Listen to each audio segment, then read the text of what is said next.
بسم اللہ الرحمن الرحیم الحمد للہ رب العالمین والصلاة والسلام علی اشرف الانبیاء والمرسلین نبینا محمد وآلہ واصحابہ اجمعین۔ عزیز ساتھیو، پیارے دوستو، آپ کے سامنے توحید کا لیسن، توحید کا سبجیکٹ چل رہا ہے۔ اب جو ہے آج ہم توحید کی کچھ لفظی تعریف اور توحید کی کتنی کائنڈس ہیں، کتنی قسمیں ہیں اور اس کی کیا فضیلتیں ہیں، اس سے متعلق کچھ تفصیلی باتیں آپ کے سامنے پیش کرنے جا رہے ہیں۔ چنانچہ فرماتے ہیں توحید، یہ توحید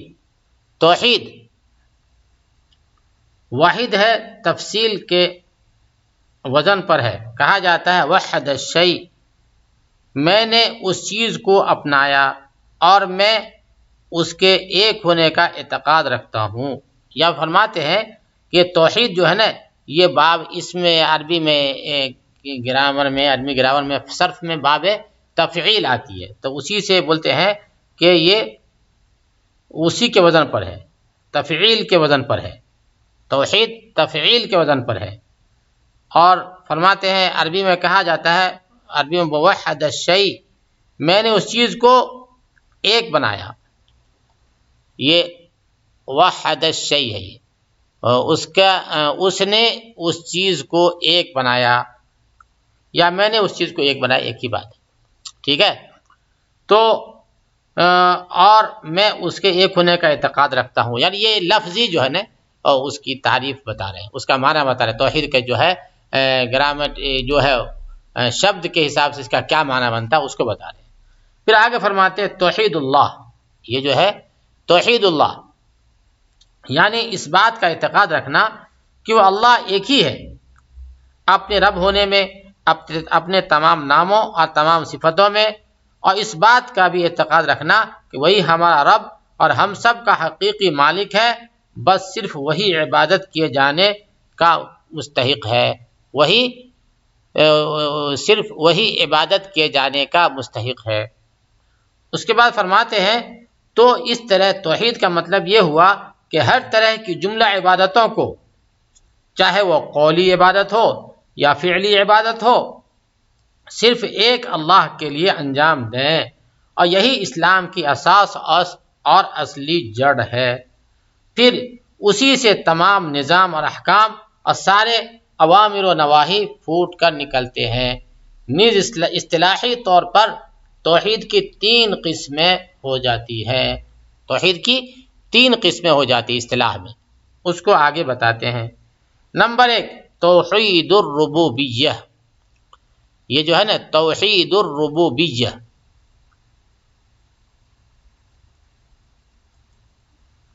توحید الربوبیہ،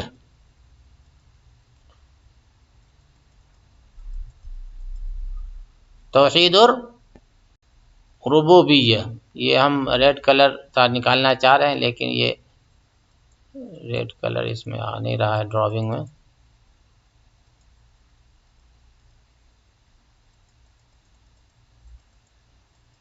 توحید الربوبیہ نمبر 1۔ نمبر 2 توحید ابھی ریڈ کلر آ گیا، ٹھیک ہے، یہ ہو گئی توحید الربوبیہ۔ نمبر 2 توحید الالوہیہ، اور نمبر 3 توحید الاسماء والصفات، توحید الاسماء والصفات، یہ توحید کی 3 قسمیں ہیں۔ نمبر 1 توحید فی المعرفت اثبات، توحید فی المعرفت الاثبات، اور یہ توحید الربوبیہ اور توحید الاسماء والصفات دونوں کو شامل ہے۔ نمبر 2 توحید الطلب والعقد، اور یہ توحید الالوہیہ توحید العبادات کو شامل ہے۔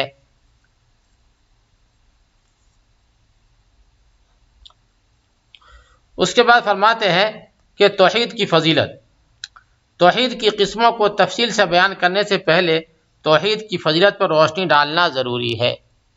فرماتے ہیں کہ توحید کی قسموں کو تفصیل سے بیان کرنے سے پہلے توحید کی فضیلت پر روشنی ڈالنا ضروری ہے، تاکہ ہمیں توحید کی خوبی معلوم ہو سکے اور یہ بات اور یہ پتہ چل سکے کہ توحید کے کیا عظیم فائدے ہیں، توحید کے کیا عظیم فائدے ہیں۔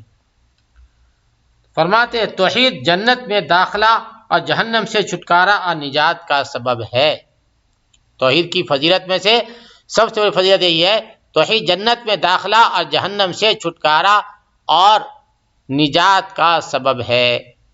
توحید کے بغیر نہ کوئی جنت میں جا سکتا ہے، نہ کوئی جہنم سے بچ سکتا ہے، جیسا کہ اللہ کا فرمان ہے اعوذ باللہ من الشیطان الرجیم بسم اللہ الرحمن الرحیم لقد كفر الذين قالوا إن الله هو المسيح ابن مريم وقال المسيح يا بني إسرائيل اعبدوا الله ربي وربكم إنه من يشرك بالله فقد حرم الله عليه الجنة ومأواه النار وما للظالمين من أنصار۔ ترجمہ، بے شک وہ لوگ کافر ہو گئے جن کا قول ہے کہ مسیح ابن مریم اللہ ہی ہے، مسیح ابن مریم یعنی عیسیٰ علیہ السلام اللہ ہی ہے، وہ کافر ہو گئے، حالانکہ خود مسیح نے ان سے کہا تھا کہ اے بنی اسرائیل اللہ ہی کی عبادت کرو، اللہ ہی کی عبادت کرو جو میرا تمہارا سب کا رب ہے۔ یقین مانو کہ اللہ کے ساتھ جو شخص اللہ کے ساتھ شرک کرتا ہے اللہ تعالیٰ نے اس پر جنت حرام کر دی ہے۔ یقین مانو کہ جو شخص اللہ کے ساتھ شریک کرتا ہے اللہ تعالیٰ نے اس پہ جنت حرام کر دی ہے، اس کا ٹھکانہ جہنم ہی ہے، اور گنہگاروں کی مدد کرنے والا کوئی نہیں ہے، گنہگاروں کی مدد کرنے والا کوئی نہیں ہوگا۔ اسی طریقے سے حدیث پاک میں ہے، نبی کریم صلی اللہ علیہ وسلم ارشاد فرمایا من لقی اللہ لا یشرک بہ شیئا دخل الجنہ ومن لقی یشرک بہ شیئا دخل النار۔ ترجمہ، جس نے اس حال میں اللہ سے ملاقات کی کہ وہ اللہ کے ساتھ کسی چیز کا شریک نہیں کرتا وہ جنت میں داخل ہوگا، اور جس شخص نے اللہ سے ملاقات کی اس حال میں کہ وہ اللہ کے ساتھ شریک کرتا تھا وہ جہنم میں داخل ہوگا، وہ جہنم میں داخل ہوگا۔ یہ حدیث پاک کا ترجمہ تھا، وہ جہنم میں داخل ہوگا۔ اسی طریقے سے دوسری حدیث ہے جو کہ مرفوع روایت ہے، فرماتے ہیں فَإِنَّ اللَّهَ حَرَّمَ عَلَى النَّارِ مَنْ قَالَ لَا إِلَهَ إِلَّا اللَّهُ يَبْتَغِي وَجْهَ اللَّهِ۔ جس نے اس لا الہ اس حال میں ترجمہ، بے شک اللہ تعالیٰ نے نار جہنم پر حرام کر دیا ہے ایسے شخص کو جس نے لا الہ الا اللہ کہا اور اس کلمے سے اللہ کی خوشی اس کو مطلوب تھی۔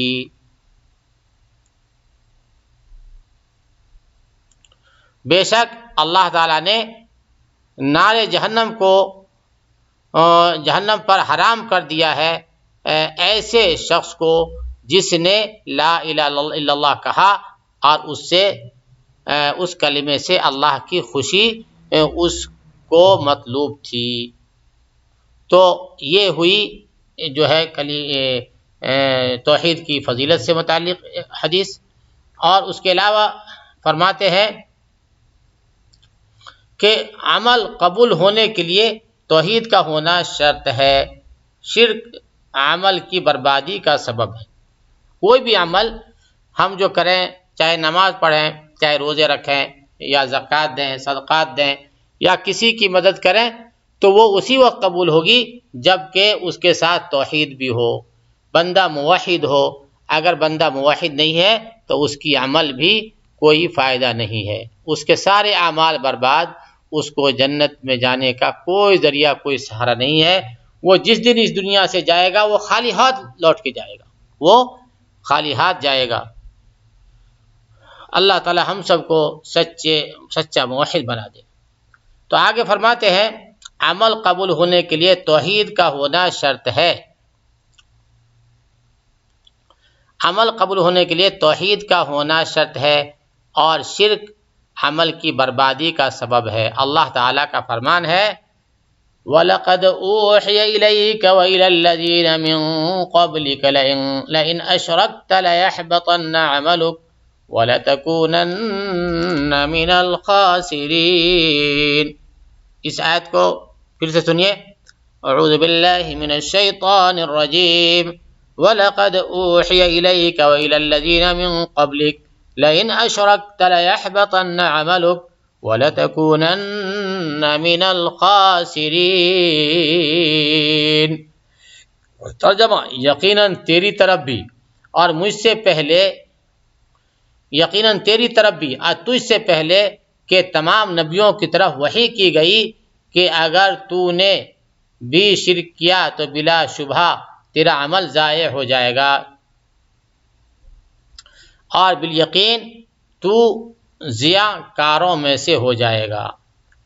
اللہ فرماتے ہیں وَلَقَدْ أُوحِيَ إِلَيْكَ کہ اس آپ سے پہلے، آپ کی طرف آپ سے پہلے بھی اللہ نے میں نے وحی بھیجی کہ لَئِنْ أَشْرَكْتَ لَيَحْبَطَنَّ عَمَلُكَ وَلَتَكُونَنَّ مِنَ الْخَاسِرِينَ کہ اگر بالفرض تو بھی شرک کرے گا تو تیرے بھی اعمال ضائع ہو جائیں گے، یعنی نبیوں کی اعمال ضائع ہو جائیں گے، یعنی اللہ نے فرمایا، اتنی تاکید فرمائی، اور آپ بھی اور نبی بھی خسارے میں پڑ جائیں گے۔ یعنی یہ بھی فرمایا کہ اگر خدا نخواستہ کوئی نبی بھی شرک کے مبتلا ہو جائے، حالانکہ ایسا نہیں ہو سکتا، لیکن اللہ تعالیٰ نے جو ہے بالفرض ایک طریقے سے بالفرض اور مان کر کے فرمایا کہ اگر یہ بھی شرک کر بیٹھیں تو ان کے بھی اعمال ضائع ہو جائیں گے۔